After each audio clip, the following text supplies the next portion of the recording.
Welcome again to the second segment of our podcast episode, The Success of the China-Africa Cooperation and its Prospects. In this segment, Mr. Charles shares more fascinating insights as he reflects on the outcomes of the China-Africa Cooperation in the past years. He continues. The summit held in 2021 at the very peak of the pandemic, a roadmap for containment and control was outlined.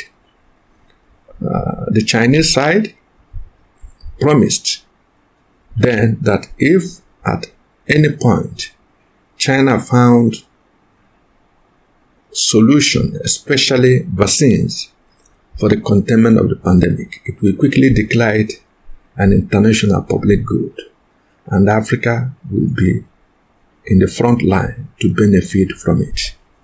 And in fulfillment of this, China provided several pandemic kits, vaccines, and other equipment.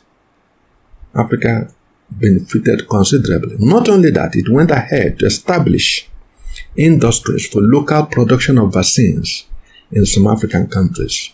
So within the context of this adversity, China boosted production capacity in Africa.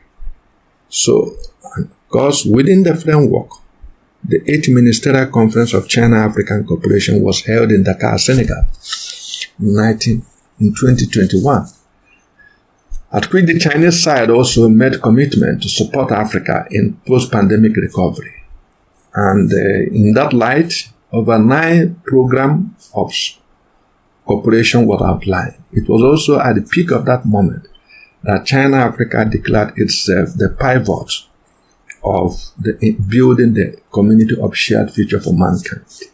Africa and China became pacesetters in developing the community of shared future for humanity. So, these are issues that were very important, even in the midst of the pandemic.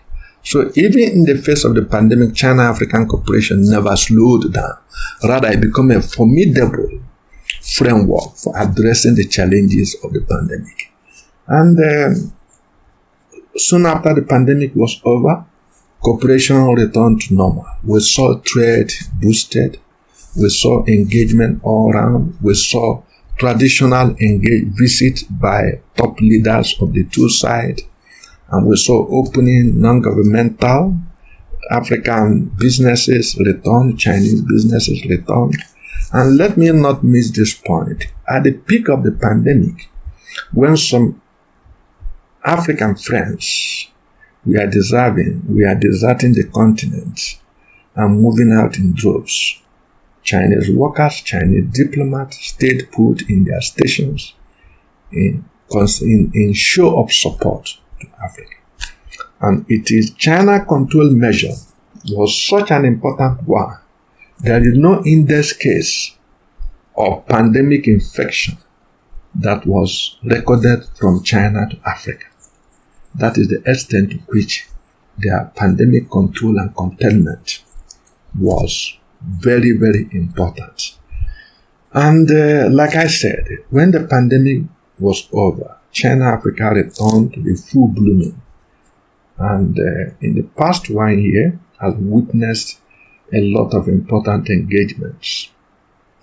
The China-Africa Economic and Trade Expo held in Shanghai, Hunan Province.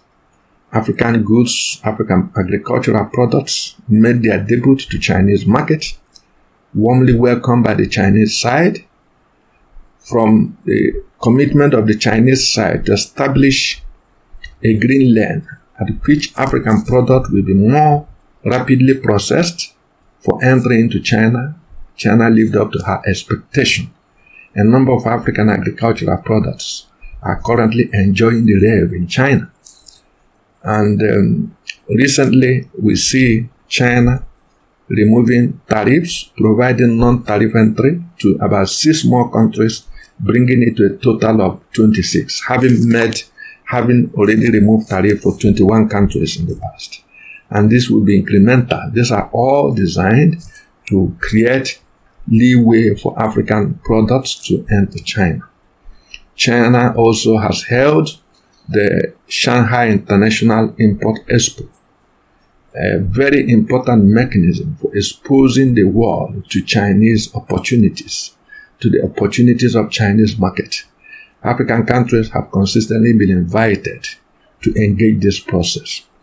And I think we have seen quite a number of African products making their ways to China. This is very remarkable and very significant. Thank you for staying tuned. Don't forget to search for and like our Facebook page with the keywords Center for China Studies. Center for China Studies. This way we can keep you updated with our new releases and other programs or events coming up.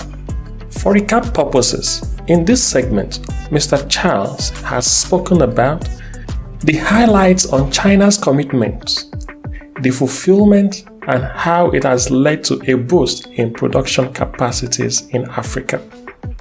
He mentioned the 8th Ministerial Conference as well that was held and the post-pandemic recovery strategies and engagement activities that took place as well, from economic and trade expos to the Greenland to the tariff removals.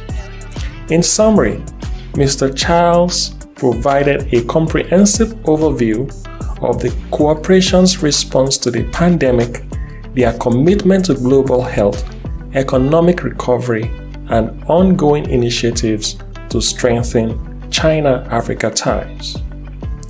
Tune in for more on the third segment of this interesting episode of the success of the China-Africa cooperation and its prospects.